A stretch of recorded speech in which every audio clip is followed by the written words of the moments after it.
I was asked to say something about the Vedic conception of time. It's an interesting topic.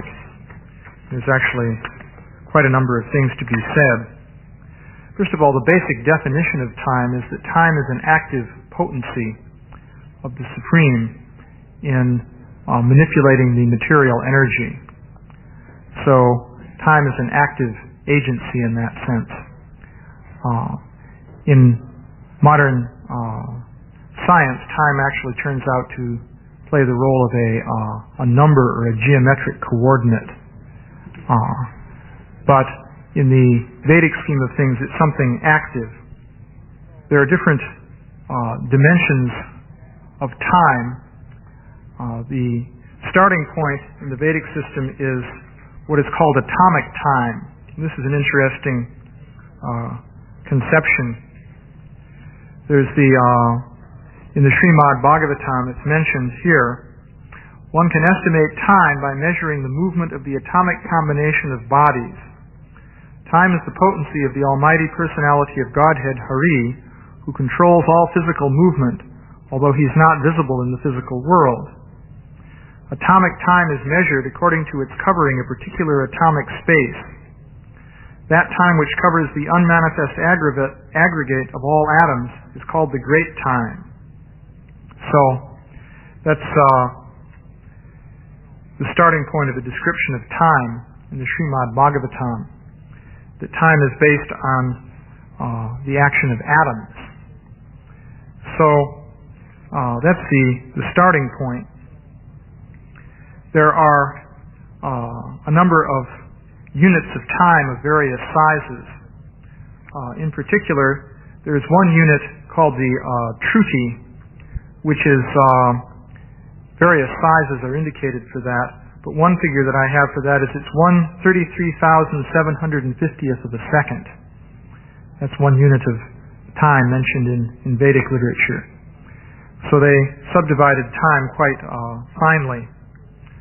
So, going beyond that, there are various units of time that apply to the period of ordinary human life during the day. One interesting unit is called the prana. Prana is about 4 seconds. And actually, prana means a breath. So that's, if you can think, if you're breathing gently, a breath would take about 4 seconds, let's say. At least that's a rough figure. But this prana also has another meaning. It turns out that the number of pranas in one 24-hour day is the same as the number of minutes of arc in a circle. So what that comes down to then is that with each 4 seconds, or about with each breath, the stars and planets rotate through 1 minute of arc. And that's happening all the time. So it sort of gives you an idea of the inevitability of time. Actually, the rotation of the planetary systems in the Vedic system is called the Kala Chakra, which means the wheel of time. Kala is the word for time. So, what is happening there is that there's the polar axis that goes through the North Star, or close to it. So, if you could look at the sky at night, let's say sometimes people do this with a time exposure camera. You have a camera in which the shutter is open for several hours. You'll see that all the stars and planets and so on are rotating around one axis. So that rotation makes one complete revolution in a day. So every 4 seconds or every breath, the whole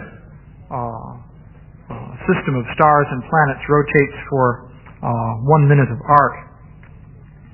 So it turns out that many of the dimensions of time, or units of time, in the Vedic system relate to astronomy, interestingly enough.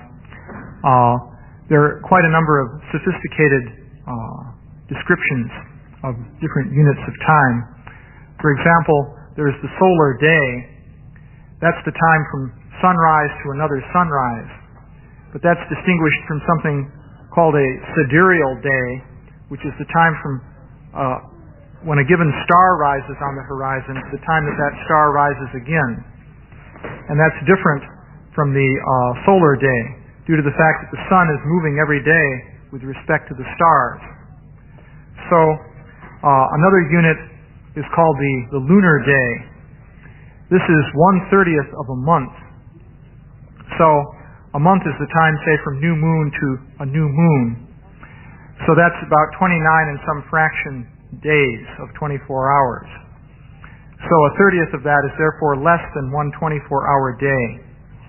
So that's called a lunar day, or a tithi. And Ekadasi, for example, is a tithi. So that's why there are certain complexities involved in deciding at what time Ekadasi is. So these are some units of time. So these are earthly measures of time. But beyond this, there are different measures of time applying to the demigods. So the smallest of these is a month. It's described that 1 month is the period of the day and night of the Pitris. Pitris are a classification of beings not quite on the level of demigods, but actually the word Pitri is commonly translated as the ancestors. But when a person dies and they have some pious credit, they can take birth as one of these Pitris. They live in a somewhat nice situation within the universe. So it's described that their day and night period is 1 month. And also there's a Vedic book called the Surya Siddhanta, which describes them as having a residence on the moon, which would be logical if their day and night is a period of 1 month. They also have a residence in what is known as the lower planetary systems of the universe. So beyond that, the day and night of the demigods is 1 year on the earth. So there's some astronomical points here. In the Śrīmad Bhagavatam, it's described that there are 360 days in a year, which is an interesting feature.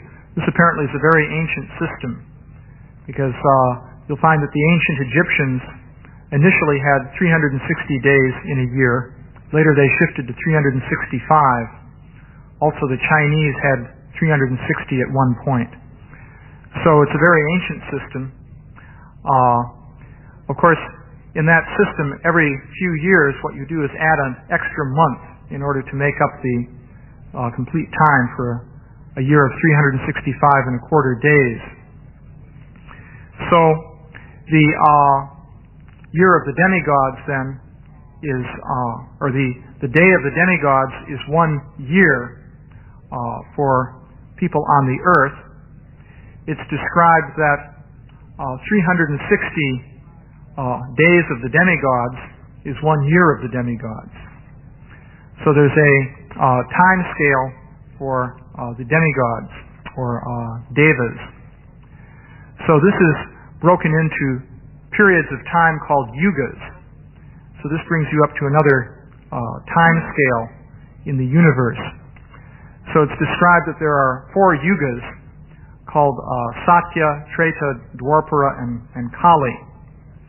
And in terms of the years of the demigods, actually these yugas go in succession of increasing shortness. The first one is 4,000 years of the demigods, and then 3,000, 2,000, and 1,000 years of the demigods. And they have what are called Sandhya periods at the beginning and end, each of which is a tenth of that yuga. So, in particular, for the last one, 1,000 years plus a tenth at either end gives you 1,200 years of the demigods, and that's known as the Kali Yuga. And at the beginning, there's a 100-year period of the demigods, which is the Sandhya. since 1 year of the demigods is 360 years of this earth, you multiply all these numbers by 360 to convert it into earth years. So that means the Kali Yuga takes, if you multiply that out, a total of 432,000 years. But the 100-year Sandhya comes out then to 36,000 years. And that's significant because it's described that various religious activities take place in particular during these Sandhya periods at the beginnings and ends of the Yugas. So in particular, we're now within the Yuga Sandhya of the Kali Yuga. And this is the period in which Lord Chaitanya's movement takes place. So that's the significance there. So the total period for the 4 yugas is 4,320,000 years.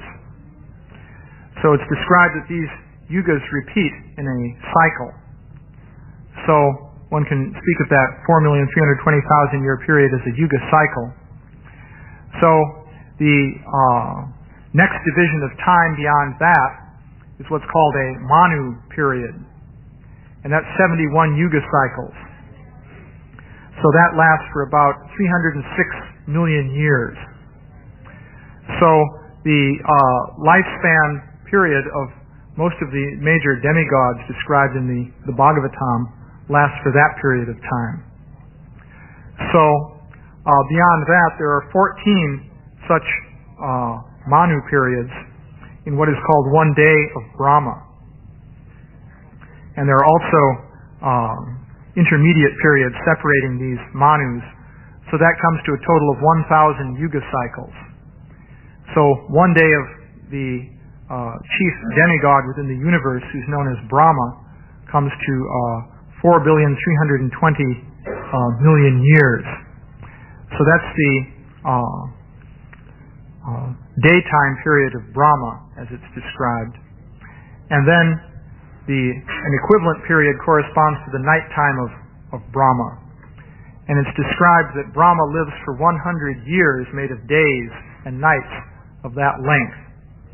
So it's described that right now Brahma is about 50 years old in terms of his time span. So that comes to a period of about 155 trillion years have passed in the time period of Brahma.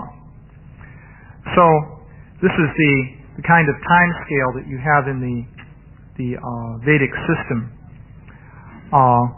It's described that in one sense time is relative. These different systems or units of time can be described in terms of Earth years, but subjectively they're experienced in different ways by different living beings. There's specific information on this, for example, with regard to Brahma.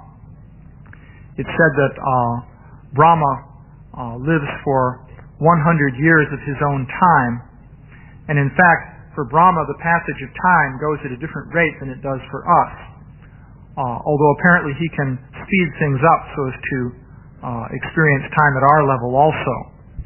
But in any case, there's one interesting story about a king named Kukudmi, who had a daughter named Revati. This king wanted to obtain a husband for his daughter. So he apparently wasn't an ordinary king. So he went up to the planet of Brahma, Brahmaloka, to personally ask Brahma to select a husband for his daughter. So when he and his daughter arrived there, Brahma was busy because he was listening to a concert being put on by the Gandharvas. It's a race of celestial musicians. So this took a certain period of time, and when the concert was over, Brahma asked the king what he wanted. He expressed his desire, and Brahma then laughed and said that, well, all of the different possible husbands that you had in mind for your daughter have died a long time ago. In fact, the entire civilization that you were living in has vanished into dust, and no one even remembers the names of any of the people who were living within that civilization. Because it seems that while the king was listening to the concert, about 120 million years had passed on the earth. So this gives an idea of the different time scales. Actually, it's interesting. This forms a sort of superficial parallel with some ideas that you'll find in the theory of relativity. There's a calculation you can do according to which, in that theory, if someone were to travel in a spaceship, let's say, at some, let's say, percentage of the speed of light, say close to 100%, travel around, say, in a big circle and come back, then, according to that calculation, the person on the spaceship would have aged, let's say, 1 year. But on the Earth, thousands of years would have passed. You can do calculations like that.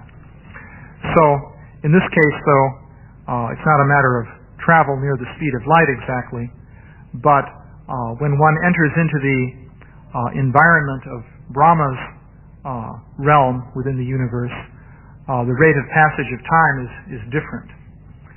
So, one moment there corresponds to the passage of a long period of time on the earth. So, that's one aspect of the passage of time. So, let's see. There are various other aspects to this. One curious aspect concerning the nature of time in the Vedic system is that events are known in advance. And this also, curiously enough, has some relationship with the theory of relativity. It seems that in that theory, time is like a geometrical coordinate, as I mentioned in the beginning. And the effect that has is that, in effect, all events that are going to occur are already there. This is the picture that emerges in the theory of relativity. Because time is sort of like space. And so events in the future are there, so to speak, in a different region of space where we are. In fact, in that theory, it's possible to shift between the dimensions of space and the dimensions of time. So they're sort of interchangeable. So according to that idea, everything that is going to happen exists in its sort of timeless domain. And everything that has already happened also exists.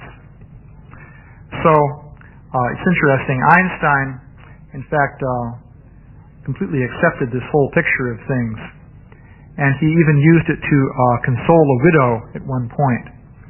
Einstein had a friend named Besso, actually from, I guess, childhood even.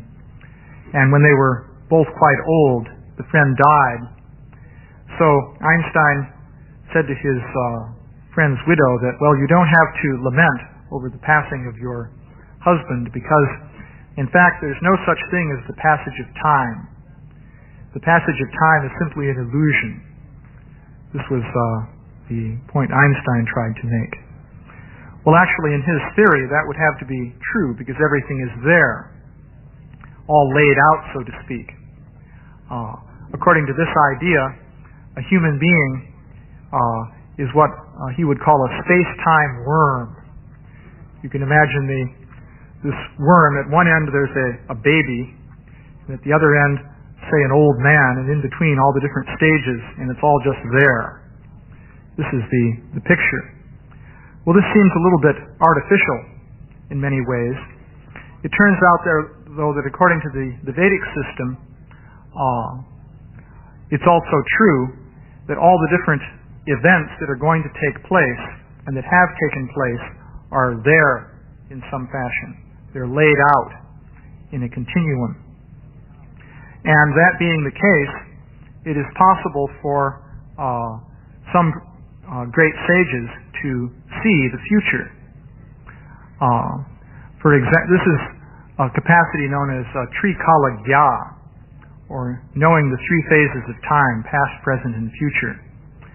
And one example of this would be the sage named Narada Muni.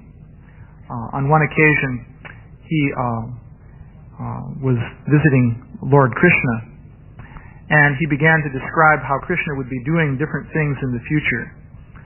He would be killing Kamsa, and he would engage in the battle of Kurukshetra, and so many different things.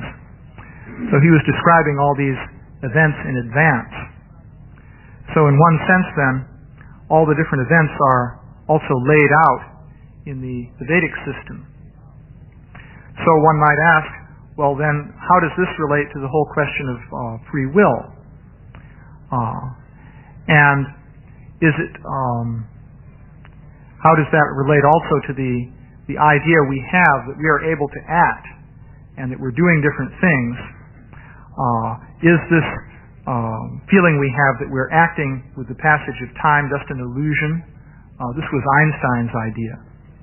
So it turns out the ingredient that is missing from the picture you have in modern physics, but which is present in the Vedic scheme, is that in the Vedic system you have the description of how the spirit soul is related to the material continuum.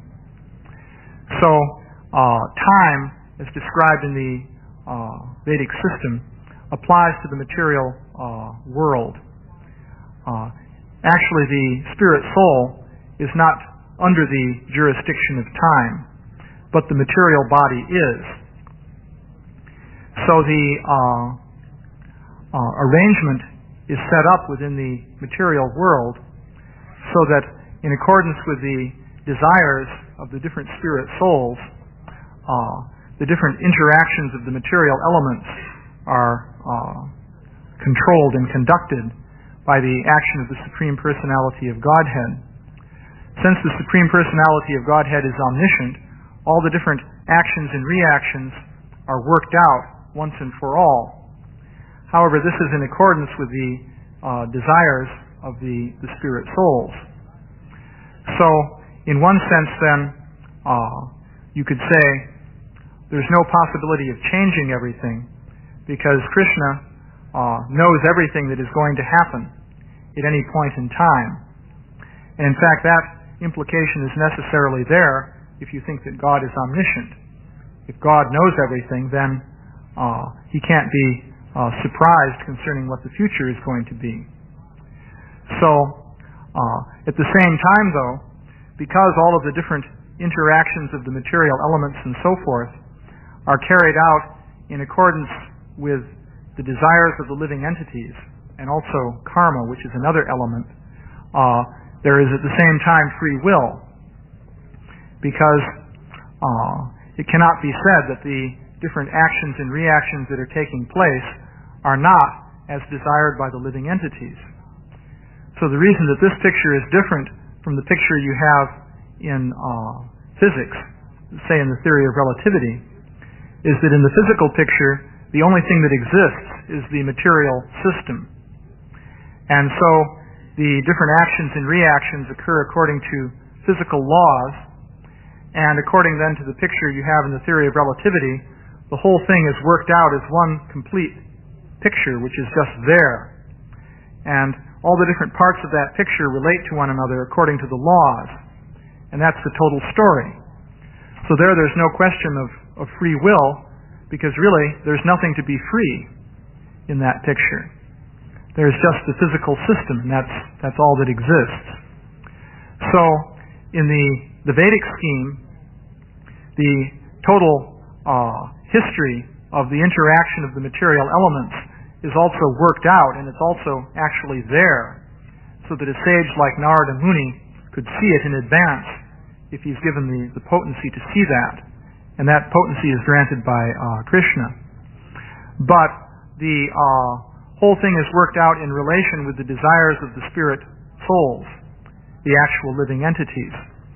So since in the Vedic system there's something there to be free, you can have free will. You don't just have the material continuum. At the same time, however, Krishna knows everything that is going to happen. That's the nature of the position of God, being able to know everything. But there's no contradiction there. It's just like, in one sense, we can see that in ordinary life, in the example of, let's say, a young child. It's a somewhat crude example, but you may know what a young child is going to do, but that doesn't mean that the young child doesn't act according to its will, even though you know exactly what it is in advance. So similarly, Krishna knows everything that is happening. So that is another aspect of time. The spirit soul is under the jurisdiction of time as long as the spirit soul is caught within the material universe. The soul also can exist in a liberated state, completely free from any influence of matter. Yeah? When a so-called mystical moment happens, what's the relation of that to the spirit soul? And time tends to stand still for the individual. Well, what happens, as I was describing, from the point of view of the experience of time, there are different scales of time. I mentioned that story of the king. He began to experience time on a different scale because he went into a different environment within the material world. So, even within the same body, it is possible to experience time subjectively on different scales. Now, if one has a purely spiritual experience, that would be totally beyond time. There's an interesting description in the Brahma Samhita. There's a description here of what the spiritual world is like. It's kind of interesting. I'll just read this. It mentions a number of things. Time gets mentioned toward the end here. So, the description is, I worship that transcendental seat known as Swetadweep, whereas loving consorts, the Lakshmis, in their unalloyed spiritual essence, practice the amorous service of the Supreme Lord Krishna as their only lover. Where every tree is a transcendental purpose tree, where the soil is the purpose gem, all water is nectar, every word is a song, every gait is a dance, the flute is the favorite attendant, effulgence is full of transcendental bliss, and the supreme spiritual entities are all enjoyable and tasty, where numberless milk cows always emit transcendental oceans of milk, where there is eternal existence of transcendental time, who is ever present and without past or future, and hence is not subject to the quality of passing away, even for the space of half a moment.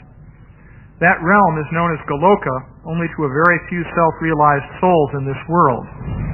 This is 100% bliss, and everything is everything else. Yeah, this is the spiritual world. So this is described, and you can actually know that in this world, although it says only a very few self-realized souls actually realize this. But the feature of time here, it's interesting the way it's described. In transcendental time, nothing passes away.